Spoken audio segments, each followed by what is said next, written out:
ചില ആളുകളെ ശ്രദ്ധിച്ചിട്ടുണ്ടോ? അവർക്ക് എപ്പോഴും സാധനങ്ങൾ അടുക്കിപ്പെറുക്കി വെക്കാൻ വലിയ ഇഷ്ടമായിരിക്കും. വീട് എപ്പോഴും വൃത്തിയായിരിക്കണം. വസ്ത്രങ്ങൾ കബോർഡിൽ കൃത്യമായി മടക്കി വെക്കണം. ഓരോ സാധനത്തിനും അതിൻ്റെതായ ഒരിടം ഉണ്ടായിരിക്കണം. ഇങ്ങനെയുള്ളവരെ കാണുമ്പോൾ നമ്മളിൽ പലരും ചിന്തിക്കാറുണ്ട്, ഇവർക്ക് വേറെ പണിയൊന്നുമില്ലേ, അല്ലെങ്കിൽ ഇതൊരു തരം അസുഖമാണോ എന്ന്. എന്നാൽ സൈക്കോളജി പറയുന്നത് മറ്റൊന്നാണ്.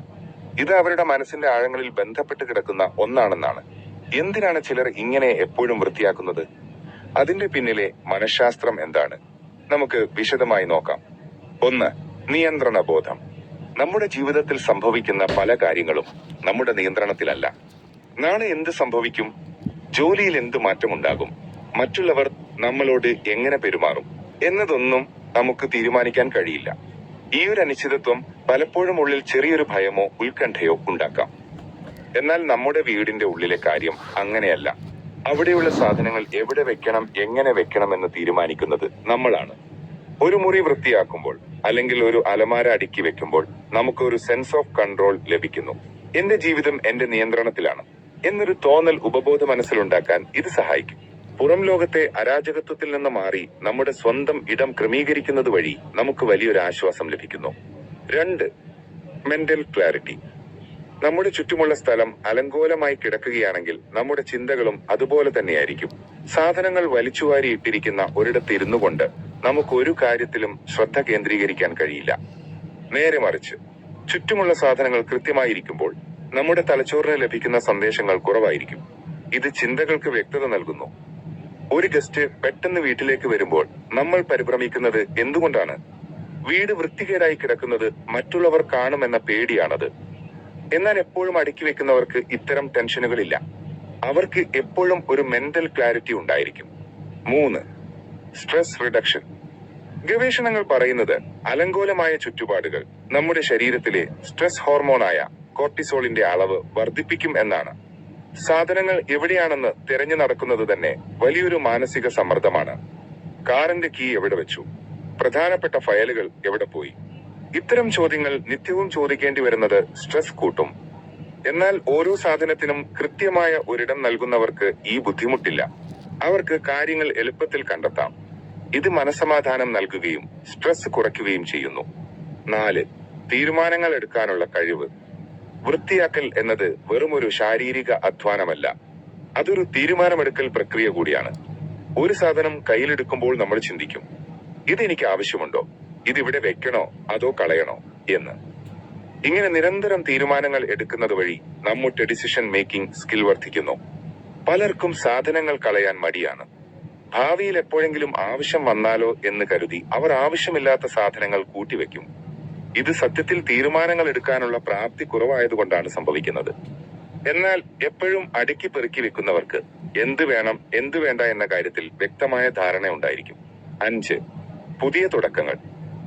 നമ്മൾ ഒരു മുറി വൃത്തിയാക്കി കഴിയുമ്പോൾ നമുക്ക് ലഭിക്കുന്ന ഒരു പോസിറ്റീവ് എനർജി ശ്രദ്ധിച്ചിട്ടുണ്ടോ?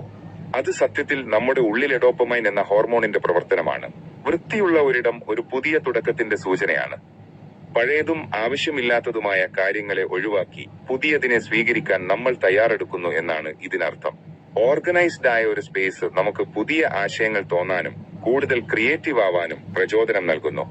അതുകൊണ്ട് പ്രിയപ്പെട്ടവരെ, നിങ്ങളുടെ വീട്ടിൽ ആരെങ്കിലും എപ്പോഴും വൃത്തിയാക്കിക്കൊണ്ടിരിക്കുന്നുണ്ടെങ്കിൽ അവരെ കളിയാക്കണ്ട.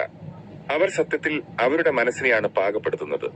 വീട് വൃത്തിയാക്കുന്നത് മനസ്സ് വൃത്തിയാക്കുന്നത് പോലെ തന്നെയാണ്. നമ്മുടെ ചുറ്റുപാട് എത്രത്തോളം ലളിതവും വൃത്തിയുള്ളതുമായിരിക്കുന്നുവോ അത്രത്തോളം സുസ്ഥിരമായ ഒരു മനസ്സ് നമുക്ക് ലഭിക്കും. സമയം കിട്ടുമ്പോൾ നിങ്ങളും നിങ്ങളുടെ ചുറ്റുപാടൊന്ന് പരിശോധിക്കൂ.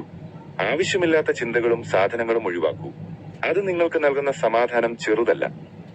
നല്ലൊരു ചിന്തയോടെ പുതിയൊരു തുടക്കത്തോടെ നമുക്ക് മുന്നോട്ട് പോകാം. വീഡിയോ ഇഷ്ടപ്പെട്ടെങ്കിൽ ലൈക്ക്. ഹലോ, അപ്പോൾ എല്ലാവർക്കും നമസ്കാരം. അപ്പോൾ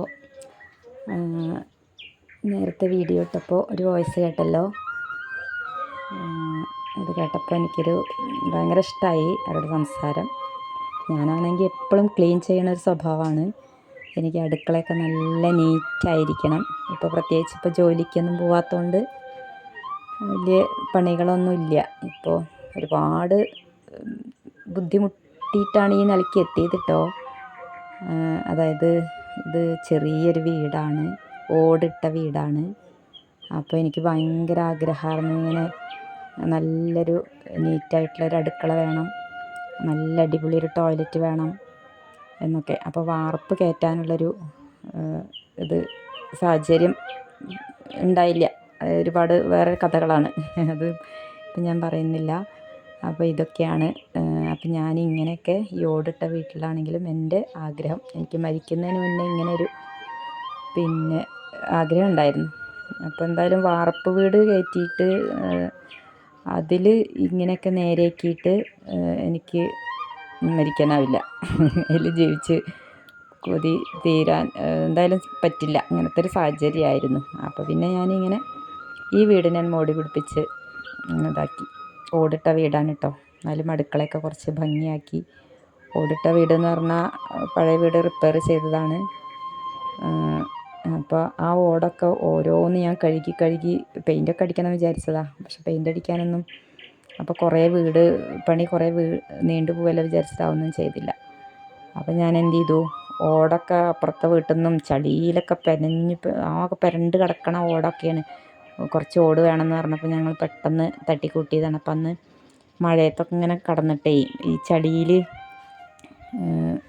പൂന്തി കിടക്കണ ഓടൊക്കെ കൊണ്ടുവന്നായിരുന്നു. അപ്പോൾ അതൊക്കെ കഴുകി ചകിരിയൊക്കെ ഇട്ട് ഉരച്ച് കൈയൊക്കെ തേഞ്ഞ് പോയിരുന്നു. എൻ്റെ കൈമേലൊക്കെ നിറച്ച് മുറിയായിരുന്നു. ഉരച്ചൊരച്ച് എല്ലാ ഓടും ഞാൻ കഴുകിയിട്ടാണ്.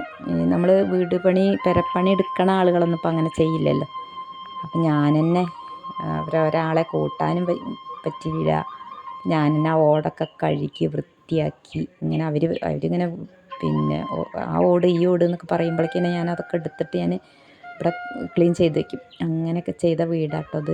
എല്ലാവരും ഇങ്ങനെ ക്ലീൻ ചെയ്യണ വീട് വീഡിയോ എടുക്കുക അത് ഇത് എന്നൊക്കെ പറയുമ്പോൾ ഞാൻ എൻ്റേതായ വീടിനെയാണ് ഞാൻ ക്ലീൻ ചെയ്തിട്ട് കാണിച്ചു തരുന്നത് കേട്ടോ. ഉള്ള വീട് നീറ്റാക്കിയിട്ട് ക്ലീൻ ചെയ്തിട്ട് ഞാൻ കാണിച്ചു തരികയാണേ. അപ്പോൾ അടുക്കള നീറ്റാക്കി കഴിഞ്ഞു. ഇനി വാഷ് ബേസാണ് കഴുകണത്.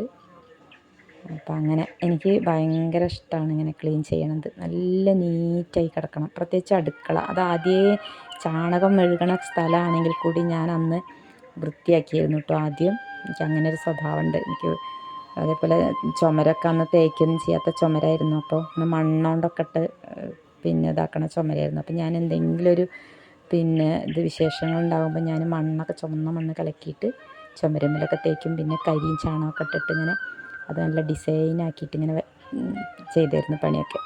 ആ ഒരു ശീലമായിരിക്കാം ഇപ്പം ഇങ്ങനെയൊക്കെ ആയപ്പോൾ അത് വൃത്തിയിൽ നീറ്റാക്കിയിട്ട് കൊണ്ടുപോകണം എന്നുള്ളൊരു ചിന്ത.